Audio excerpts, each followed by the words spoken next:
कल आपने श्रवण किया कि मंदोदरी बहुत प्रकार समझाती है अपने पति देवता को कि हे प्रियतम,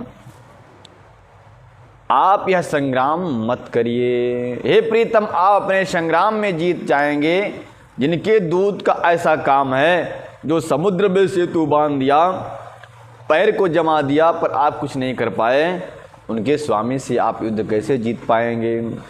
मंदोदरी समझाती है। सच में एक पतिव्रता स्त्री को अपने पति को सद्मार्ग में लाने के लिए विशेष प्रयास करना चाहिए, हैं?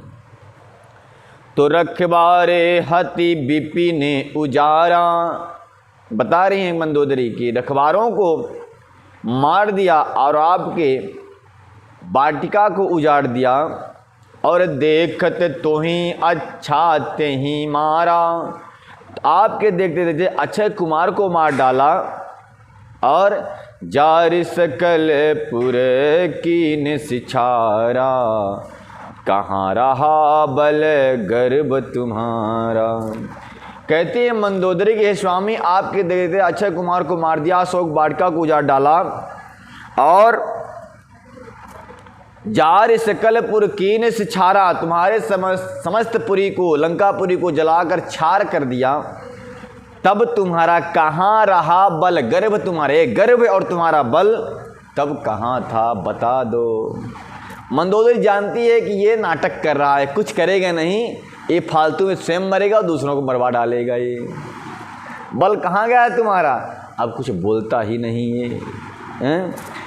अब पति मृषा गाल जनि मारहूँ, देखत तो ही अच्छा ते ही माँ, मोर कहा कछु हृदय विचारहूँ।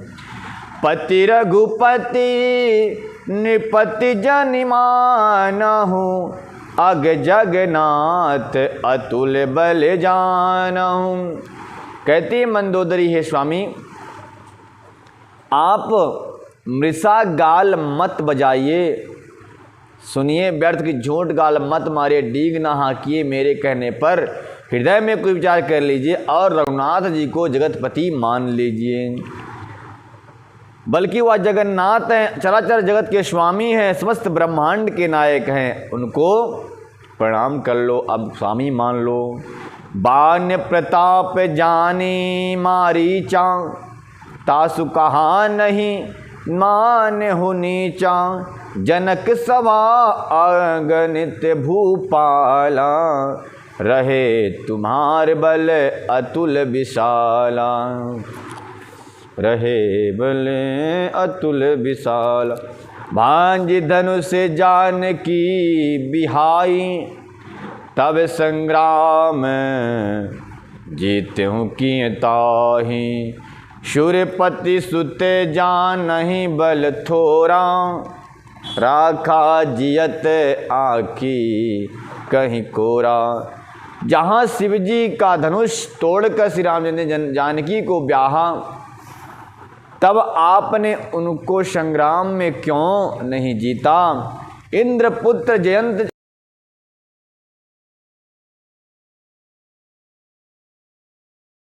उनके बल को कुछ कुछ जानता है, श्री रामचंद्र जी ने पकड़ कर केवल उसकी एक आँख फोड़ दी और वह जीवित ही छोड़ दिया। मंदोदरी को राम कथा मालूम, राम का सारा स्वभाव मालूम है, पर इस अहंकारी रावण को बोलता है चारों वेदों का विद्वान हूँ, पर इसको राम के बारे में कुछ मालूम नहीं।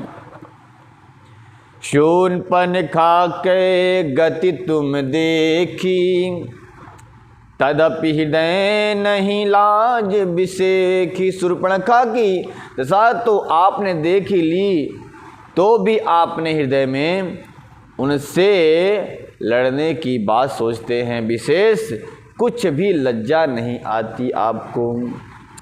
बधि विराध खर दोष नहीं, लीला हत्युपबंध, बाली एक सरे मारियो, ते जानहूँ दश कंध। हे पतिदेवता, जिन्होंने विराध और खरदूषण को मारकर लीला से ही कबंध को मार डाला, जिन्होंने बल को एक ही बाण में मार दिया है दशकंधर, आप उन्हें उनके जितने का महत्व रखते हैं, उनको महत्व को समझिए वो कौन हैं। समस्त बलशालियों के बल वही हैं। सभा माज जहीं तब बल माथा, करि बरुत महु मृग पथि जात था। अंगद हनुमत अनुचर जाके, रन बांकुरे बीर अति बांके। कहती हैं मंदोदरी, हे स्वामी, जिसने वीर सभा में आकर आपके बल को उसी प्रकार मत डाला जैसे हाथनियाँ के झुंड आकर के सिंह, हाथनियों के झुंड को सिंह आकर के मत डालता है, छिन्न भिन्न कर डालता है। रण में बांके अत्यंत विराट वीर अंगद और हनुमान जिनके सेवक हैं, क्या उनको आप जीत सकते हैं? दो सेवक आकर के यहाँ पर तांडव कर दिया, पूरे मीडिया पे बात छा गई, आप कुछ नहीं कर पाए, तो बताओ उनके स्वामी का क्या कर पाएंगे? ऐसा यह मंदोदरी कहती हैं। और क्या कहती हैं? कहती हैं, हे पति, उन्हें आप बार बार मनुष्य कहते हैं, आप व्यर्थ ही मान ममता और मद का बोझ ढो रहे हैं। हे प्रीतम, आपने श्री रामचंद्र से विरोध कर लिया है और काल के विशेष बस होने से आपके मन में अब भी ज्ञान उत्पन्न नहीं हो रहा है कि वो कौन है। काल दंड गही काहू न मारा, हरहि धर्म बल बुद्धि विचारा। निकट काल जही आबत साई, तेहि भ्रम हो ही तुम्हारी ही नाई। कहती है मंदोदरी, काल दंड लाठी लेकर किसी को नहीं मारता, यानी काल कभी लाठी लेकर किसी को नहीं मारता। तो कैसे मारता है? वह धर्म बल बुद्धि और विचार को हर लेता है। कितनी सुंदर बात कह रही। जब बुरा समय चालू हो तो बताएगा कि मैं चालू हो रहा हूँ? नहीं, पहले आपकी बुद्धि को हरेगा और बल को हरेगा, धर्म को हरेगा। धर्म से विपरीत काम करेंगे आप, जो आपका धर्म है, कर्तव्य है, उससे विपरीत करेंगे। कब? जब काल आपको दंड देगा, तब धर्म से विपरीत कर्म करेंगे, बल आपका क्षीण हो जाएगा, बुद्धि आपकी क्षीण हो जाएगी और विचार आपका नष्ट हो जाएगा। सद्विचार नहीं रहेगा मन में, कुविचार उत्पन्न होने लगेंगे, मैं ऐसा करूं वैसा करूं, हैं? जो आपकी अपयश बढ़ाने वाले हैं, ऐसे विचार उत्पन्न होने लग जाएंगे। हे स्वामी, जिसका काल मरण समय निकट आ जाता है, उसे आप ही की तरह भ्रम हो जाता है। संतों का अपमान करने की षड्यंत्र रचना, इसका मतलब क्या है? समय बुरा आ गया है आपका। और परमात्मा के सेवक का अपमान, स्वयं परमात्मा का अपमान करना, ये क्या है? बोले, जिसका काल निकट आ जाता है उसकी ऐसी बुद्धि हो जाती है। दुई सुत मरे दह्यों पुरे, आजहूँ पुर पिय देहूँ। कृपा सिंधु रघुनाथ भजे, नाथ बिमल जसुले हूँ। कहती हैं मंदोदरी कि हे देवी, हे स्वामी, आपके 2 पुत्र मारे गए हैं और नगर जल गया, फिर भी आपको अकल नहीं आई। इसका मतलब आपका समूल नाश होने वाला है। आप क्यों नहीं मान जाते? हे प्रीतम, अब आप भी इस भूल की पूर्ति समाप्ति कर दीजिए और श्री राम जी से बैर त्याग दीजिए। और हे नाथ, कृपा के सामने श्री राम जी की जाकर राम जी को भज कर निर्मल यश को अपने बचा लीजिए। रावण अगर राम से युद्ध न करता, उसकी यश और कीर्ति हमेशा इस ब्रह्मांड में व्याप्त होती। बहुत सारे गुण थे, लेकिन एक ही अवगुण था कि राम से प्रेम नहीं किया, उसे बैर ठान बैठा। और नारी बचन सुने बिसिख समाना, सभा गया हूँ उठी होत बिहाना। बैठ जाए सिंहासन फूली, अति अभिमान त्रास भल भूरी। स्त्री के बाण के समान वचन सुन करके वह सवेरा होते ही उठकर सभा में चला गया और सारा भय भुलाकर अत्यंत अभिमान में फूलकर सिंहासन पर जा बैठा। कौन? रावण। सारी रात मंत्रणा होती रही, समझाती रही मंदोदरी कि मान जाओ पति देवता, लेकिन पति माना नहीं। सुबह हो गया, स्नान किया, ध्यान किया, शिव की अर्चना की और पुनः ही वह सिंहासन पर जाकर विराजमान हो गया। इहाँ राम अंगद ही बुलावा, आय चरण पंकज सिरुनावा। अति आदर समीप बैठारी, बोले बिहस कृपाल खरारी। इधर राम जी रामादल में अंगद को पास बुला करके अपने पास में बिठा लिया।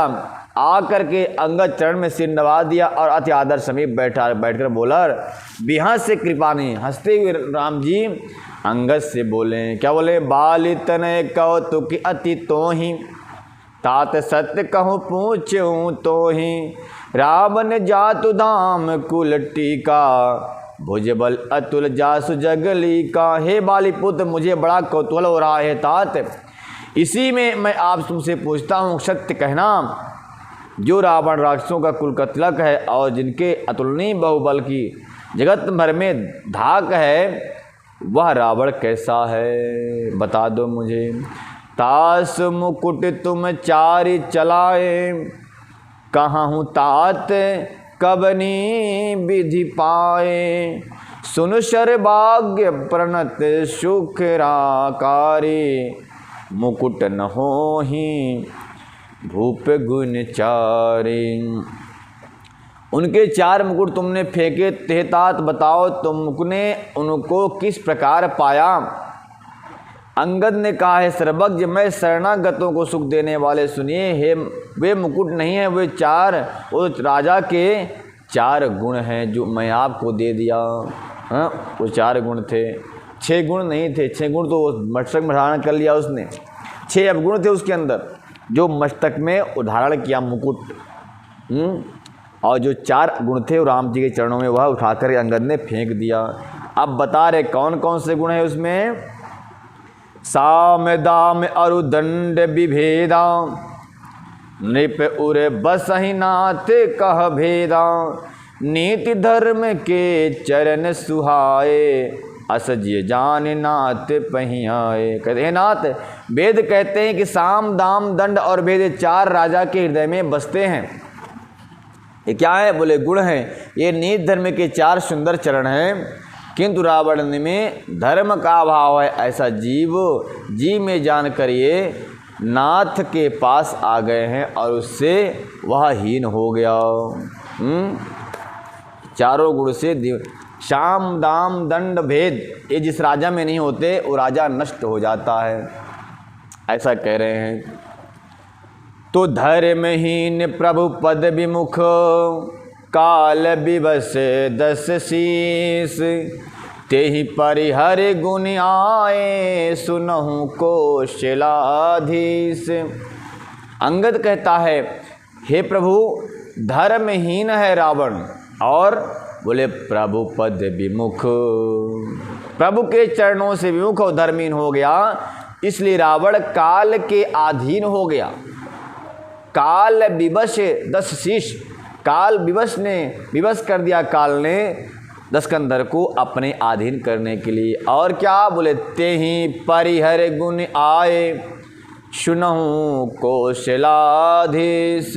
इसलिए हे कौशलाधीश, सुनिए, वे गुण रावण को छोड़ करके आपके शरण में चले आए हैं। कौन से गुण? बोले साम दाम दंड और भेद। जब उन्होंने जाना कि रावण की मृत्यु आ गई है, तब उसको वो छोड़ करके आपके शरण में चले आए हैं। प्रभु आप इसे स्वीकार कर लीजिए। परम चतुरता श्रवण सुन बिहसे राम उदार।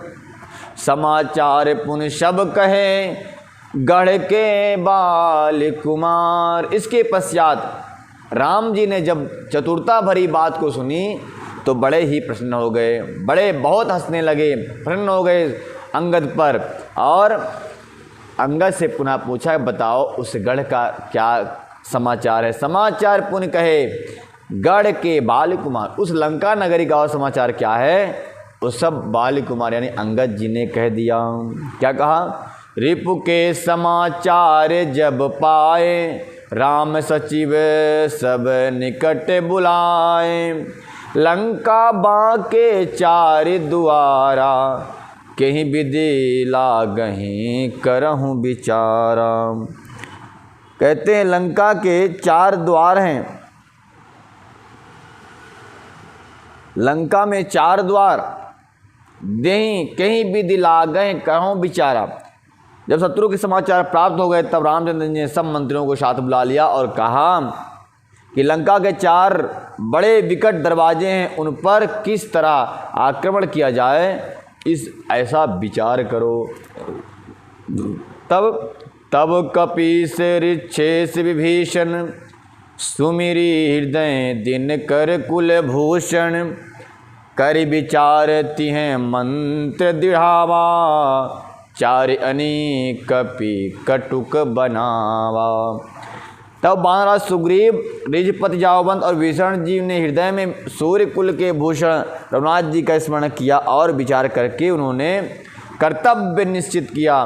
बानरों की सेना के 4 दल बना दिए, यानी 4 दल चारों लंका के दरवाजे पर जाकर के युद्ध करेंगे।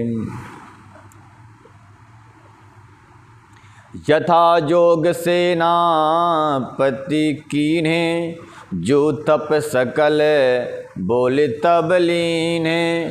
प्रभु प्रताप कही सब समुझाए, सुन कपि सिंहनाद करि धाये। और 4 बानरी सेना का 4 भाग किया, चारों को चारों द्वारे पर नियुक्त करना था। ऐसा जानकर बानरी सेना क्या हुआ, और उन्होंने के लिए यथायोग जैसा चाहिए ऐसा सेनापति नियुक्त कर दिया। फिर वह यूथ बानरों का बुला लिया, प्रभु का प्रताप कहकर सबको समझाया, जिसे सुनकर बानर सिंह के समान गर्जना करने लगे और युद्ध के लिए दौड़ पड़े। हर सीत राम चरण सिर नाबहि, गहि गिर शिखर वीर सब धावहि। गर जहीं तर जहीं भालु कपीसा, जय रघुबीर कौशलाधीसा।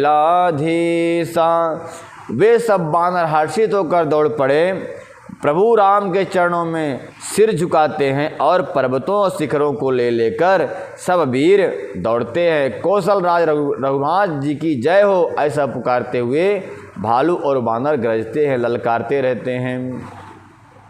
जानत धर्म परम दुर्ग अति लंका, प्रभु प्रताप कपि चले असंका। घटा टोप करी चहु दिश घेरी, मुख निशान बजा बही भेरी। लंका को अत्यंत श्रेष्ठ अजय किला जानते हुए भी बानर प्रभु रामचंद्र जी के प्रताप से निडर हुए होकर चल दिए। चारों ओर से घिरी हुई बादलों की घटा की तरह लंका चारों दिशाओं से घिर गई और वे मुंह से ही डांके और भेरी बजाने लगे। कौन? बानर गण। युद्ध की जो सेनाई है वो बजाने लगे। कौन? बानर गण। जयति राम जय लक्ष्मण जय कपीस सुग्रीव, गरजहि सिंहनाद कपि भालु महाबल शिव। महान बल की सीमा और बानर भालू सिंह के समान ऊँचे स्वर से रामचंद्र जी की जय हो, लक्ष्मण जी की जय हो, बानरा सुग्रीव की जय हो ऐसी गर्जना करने लगे और लंका के द्वार पर जाकर डट गए। लंका भयहूँ कुलाहल भारी, सुन दसानन अति अहंकारी। देखूँ बानर केहीं डिठाई, बिहस निशाचर सेन बुलाई। लंका में बड़ा भारी कोलाहल कोहराम मच गया। अत्यंत अहंकारी रावण ने उनसे सुनकर कहा, बानरों की डाई तो देखो। यह कहते हुए हंसकर उसने राक्षस की सेना बुला ली और आए किस काल के प्रेरे, क्षुधावंत सब निश्चर मेरे, अस कही अट्टहास सट कीन्हा, गृह बैठे आहार विधि दीन्हा। बंदर काल की प्रेरणा से चले आए हैं, ऐसा रावण कहता है। मेरे राक्षस सभी भूखे हैं, विधाता ने इन्हें घर बैठे भोजन दे दिया, ऐसा कहकर उन मूर्खों ने अट्टहास किया और बड़े जोर से हटाकर मारकर ठाका मारकर हंसने लगे। शुभट सकल चारों दिस जाहूँ, धरि धरि भालू किस सब खाहूँ, उमाराब नहीं अस अभिमाना, जिमि टिट्टभ खग सूत उताना। गोस्वामी शिव जी कहते हैं, हे उमा, देखो यह रावण बड़ा अभिमानी था, इसको अपने सर पर आया हुआ काल दिखाई नहीं दे रहा है और बोला, हे वीरों, रावण बोल रहा है, वीरों, सब लोग चारों दिशाओं में जाओ और रीछ बांधकर सबको पकड़ पकड़ खाओ। शिव जी कहते हैं, उमा, रावण को ऐसा ईमान था जैसा टिटहरी पक्षी पैर ऊपर की ओर करते सोता है, मानो आकाश को थाम लेगा, ऐसा वो जानता है, मानता है। टिटहरी पक्षी होता है, एक सुना होगा आपने, बारिश के मौसम में वो जहाँ पानी भरा रहता है, सरोवर तालाब इत्यादि के इर्द गिर्द घूमता रहता है और आवाज़ भी करता है। हाँ, टिटहरी जब सोता है, सोते हुए सबको दिखाई नहीं पड़ता, पर सोता है जब तो उल्टा सोता है, पैर ऊपर कर लेता है और सो जाता है। उसको लगता है कहीं आसमान मेरे ऊपर गिर जाएगा सोता रहूँगा तो, इसलिए पैर ऊपर करता है कि मेरी पैर से रक्षा होती रहेगी, आसमान हमारे ऊपर नहीं गिर पाएगा। एक आपने वो सुना होगा, एक बहुत पुरानी कहावत पाठ पढ़ा था, आसमान गिर रहा है। शेर था, उसमें खरगोश था, भालू इत्यादि सब भागते भागते, खरगोश भाग रहा था, एक नारियल के झाड़ था, नारियल गिरा, नारियल के नीचे शेर खरगोश सो रहा था।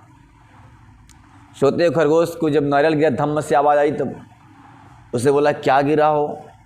ऊपर देखा, अरे बोला, यहाँ तो आवाज़ कुछ दिख नहीं रहा, इसका मतलब गिरा हुआ कुछ दिखा नहीं उसको, नारियल पे उसकी नज़र नहीं पड़ी, भाग दिया। उसको लगा आसमान गिर रहा है। भागते भागते रास्ते में जब पहुंचा तो हिरण मिला। हिरण पूछा, भाई क्यों भाग रहे हो? बोले, अरे तुम भी भागो। बोले, क्यों? बोले, आसमान गिर रहा है। अच्छा, हिरण और खरगोश दोनों भागने लगे। आगे जाके जाते भालू मिला। भाई तुम दोनों क्यों भाग रहे हो? बोले, भाई तुम भी भागो। बोले, क्यों?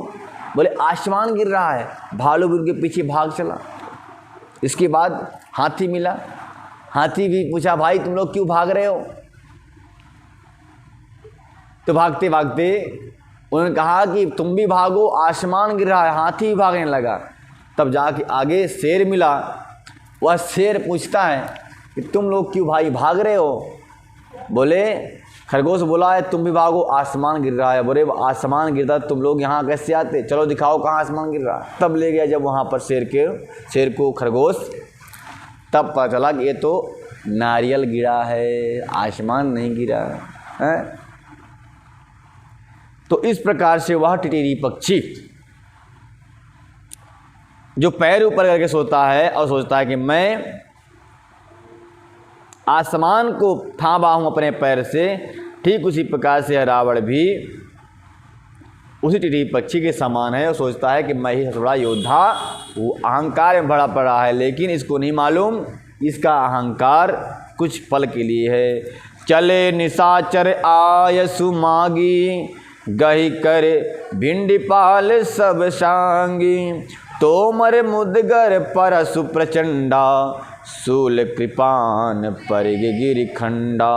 आज्ञा माकर और हाथ में उत्तम बिंदीपाल संगीत बरछी तोमर मुदगर प्रचंड फरसे, शूल दुहारी तलवार परिग और पहाड़ों के टुकड़े ले लेकर राक्षस चल पड़े युद्ध करने के लिए, बंदर भालू को मारने के लिए। जैसे मूर्ख मांसाहारी पक्षी लाल पत्थर का समूह देखकर उस पर टूट पड़ता है, पत्थरों पर लगने से चोंच टूटने का दुख उन्हें नहीं सूझता, वैसे ही ये बेबस राक्षस दौड़ पड़े मानो अपने मृत्यु के ग्रास बन रहे हैं। नाना युद्ध सर चाप धर जातु धान बलवीर, कोटि कलूल ही चढ़ गए कोटि कोटि रणधीर। बहुत सुंदर बात कह रहे हैं कि अनेकों प्रकार की अस्त्र और धनुष बाण धारण किए करोड़ों बलवान योद्धा रणधीर राक्षस वीर परकोटे कंगूरों पर चढ़ गए। परकोटा मतलब होता है छत के ऊपर का जो हिस्सा होता है उस पर चढ़ गए। और क्या हुआ, बोले वे परकोटे के लंगूरों पर कैसे शोभित हुए मानो सुमेर के शिखर पर बादल बैठे हों। जुझाऊ ढोल और डंके आदि बज रहे हैं, जिनकी ध्वनि को सुनकर योद्धाओं के मन में लड़ने का चाव उत्पन्न होता है। बाजही भेरी फनीरी अपारा, सुन कादर उर जाहि दरारा, देख ही जाय कपि के डंटा, अति विशाल तनु भालु सुभट्टा। अगणित फनेरी और भेरी बज रही है, जिन्हें सुन करके कायरों के हृदय में दरारें पड़ जाती हैं। दरारें मतलब कायर मतलब जो युद्ध करने ज़्यादा डरपोक होता है, युद्ध की धुन बाजेगी डर के उसकी दरारें मतलब छाती फट जाती है डर के मारे उसकी। उन्होंने जानकर अत्यंत विशाल वीर सिर वाले महान योद्धा बानर और भालुओं के ठट्ट समूह को देखा। किसने देखा? उन लोगों ने देखा जिनके छाती फट रही थी। फिर क्या हुआ? धाबहि गनहिन अवगट घटा घाटा, पर्वत फोर करही गही भाटा, कटकटाही कोटि बट गरजे, दसन होटी कटही अति तर जही। देखा कि वो रिच बानर दौड़े और अवगट ऊंची ऊंची विकट घटियों पर कुछ नहीं गिनते पकड़ कर पहाड़ों को फोड़ कर रास्ता बना लेते हैं। करोड़ों योद्धा कड़कड़ाते और गरजते हैं, दांतों में ओंठ दबा करके खूब छटपटाते हैं कि मैं मिल जाए कोई राक्षस उसको मसल दूं। उतरावन इतराम दुहाई, जयति जयति जय परी लड़ाई, निश्चर शिखर समूह ढावहीं, कूद परहि कपि फेरी चलावहीं। कहते हैं उधर रावण के दल में रावण की जय बोला जाता है और राम के दल में राम की जय बोल करके निश्चर और बानर जो दोनों युद्ध के मैदान में कूद पड़े। क्या हो रहा है? वो शिखर पहाड़ पर्वत जिसके पास जो है उसी से वह एक दूसरे पर प्रहार करने लगे।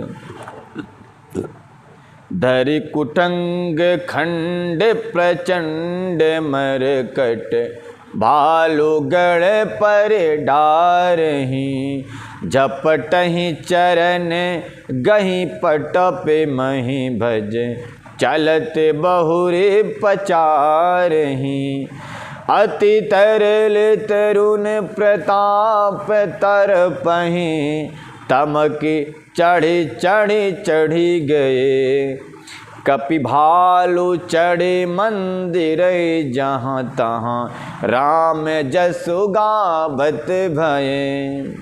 गोस्वामी जी लिखते हैं कि धारी कुटंग खंड प्रचंड मरकट, भालू गढ़ पर डार, बड़े बड़े बानर भालू प्रचंड जो हैं पत्थर पहाड़ इत्यादि उस गढ़ पर डालते हैं कूद कूद के, और झपटहि चरण गही पटपि मचि, भज चरहि बहु पचारहि। बोले हैं कि बड़े बड़े वृक्षों को पकड़ करके और पृथ्वी पर पटक देते हैं, और कभी पैर से मारते हैं, कभी घूंसा मार देते हैं।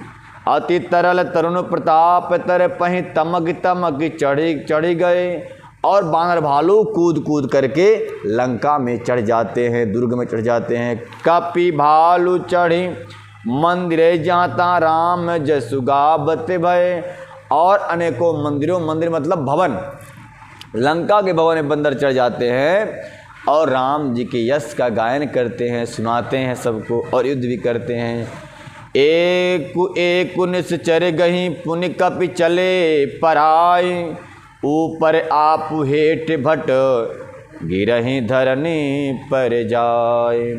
कहते एक एक करके राक्षसों को पकड़ कर बानर भाग चले। ऊपर आप और नीचे राक्षस योद्धा इस प्रकार वे किले पर से धरती पर आ गिरे। अनेक लड़ते लड़ते और राक्षसगण किले से धरती पर आकर गिर गए। और जब गिरे तो राक्षस नीचे और कपि ऊपर थे, बंदर ऊपर थे और राक्षस नीचे। तो चले निशाचर निकर पराई, राम प्रताप प्रलभ जब कपि जूथा, मर्दहि निश्चर सुपठ बरूप। राम कृपा से बंदरगण उन निश्चरों को बहुत तरह से मर्दन करते हैं, मारते हैं। और चढ़े दुर्ग पुनि जहाँ तहाँ बानर, जय रघुवीर प्रताप दिवाकर। शूर फिर इसके बाद मार करके राक्षसों को पुनः बानरगण लंका पे चढ़ जाते हैं। और जय कौशलाधीश सूर्यवंशी श्री रामचंद्र जी की जय हो, इस प्रकार से कहते हैं। मतलब कुछ राक्षस तो लेके आए वहाँ से ऊपर से, जो राक्षस लोग ऊपर चढ़े हुए हैं, बैठे हुए हैं, तुरही बजा रहे हैं, कोई निशाना लगा रहा, कोई पत्थर फेंक रहा। बानर भाव एक ही छलांग मारे और चढ़ गए ऊपर में, किले से लेकर उनको कूद पड़े नीचे। जब नीचे गिरे तो राक्षस नीचे धरती पर, वो उसके ऊपर। इसका मतलब राक्षस का ना काम तमाम होगा, जो नीचे रहेगा वही मरेगा ना, है चोट तो उसी को लगेगी। जब ये मर गए तो पुनः छलांग मारी, पुनः लेकर आ गए। तो इसी प्रकार से बानर भालू युद्ध नीति जाने माने, इनके लिए कुछ नहीं है तो उदंडता के साथ में युद्ध नीति करते हैं, युद्ध कर रहे हैं, छलांग मारते हैं, उल्लाय कराते हैं, फिर पिटाई करते छोड़ देते हैं। चले निशाचर निकर पराई, प्रबल प्रबन जिमि घन समुदाय। कहते हैं कि निशाचर बंदरों की इस प्रकार से मार को देख करके निशाचर सब भाग खड़े हुए। कैसे भाग खड़े हुए? जैसे कोई बादल हवा के झोंकों से उड़ जाता है, भाग जाता है, उसी प्रकार से बादलों के समान वहाँ निशाचर भाग खड़े हुए। और क्या हुआ? हाहाकार भयहु पूरे भारी, रोबहि बालक आतुर नारी। छोटे छोटे बालक हाहाकार मचाने लगे, रोने लगे। और वहाँ कोलाहल को सुन करके वहाँ की नारियाँ भी रोने लगी कि अब लंका डूबने वाली है। सब मिले देहि राब नहीं गारी, राज करते यहीं मृत्यु हकारी। मान लो किसी नगर में दो बंदर भी उत्पात मचाने लग जाएं। बालाजी नगर में लड़के लेआउट में दो बंदर किसी को खाने पीटने लग जाएं, शीशा तोड़ने लग जाए, गाड़ियों की हैं उत्पात करने लग जाएं, तो लोग सब डर जाएंगे। और वहाँ तो कई बानर हैं, क्या कहना, कई असंख्य बानर हैं उत्पात मचाने के पूरी लंका में। नारियाँ क्या कहीं बोली, खाम खां बैर मोल ले लिया। इतना सुंदर लंका में राज कर रहा, सोने की लंका में विराजमान हो रहा था, फोकट में बैर ले लिया। तो स्त्रियां गाली देती हैं रावण को, सब मिले देहि रावण ही गारी, राज करते ही मृत्यु का, राज करते हुए मृत्यु को बुला लिया, सब गाली देते हैं। निज दल बिचल सुनीते ही काना, फिर सुबट लंकेश रिसाना। रावण ने जब अपनी सेना का विचलित होना कानों से सुना, तब भागते हुए योद्धाओं को लौटाकर वह क्रोधित होकर बोला। क्या बोला? जो रन विमुख सुना मैं काना, सो मैं हतब कृका कराल कृपाना, सर्व सुखाई भोग करिनाना, समर भूमि भय बल्लभ प्राणा।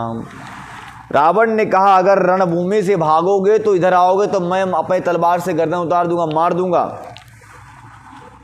क्यों मार दूंगा? क्योंकि अभी तक बैठे बैठे खाए हो, हैं?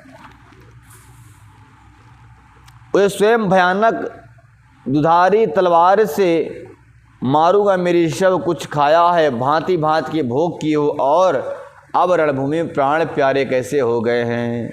अतः तुम लोग युद्ध करो, युद्ध करो, युद्ध करो।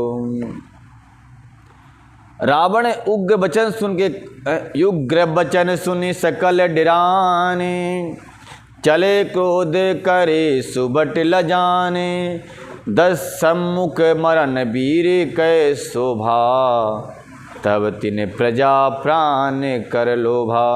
रावण के उग्र कठोर वचन सुनकर के वीर डर गए और लज्जित होकर क्रोध करके युद्ध के लिए लौट चले। रण में शत्रुओं के सम्मुख युद्ध करते हुए मरने में ही वीर की शोभा है, यह सोचकर तब उन्होंने प्राणों को छोड़ करके प्राणों का लोभ छोड़ दिया और युद्ध करने लगे। इतना कह करके गोस्वामी जी चुप हो गए। इसके बाद मैं भी चुप हो जाता हूँ। बोल मर्यादा पुरुषोत्तम श्री राम की जय। जय जय श्री राधे श्याम।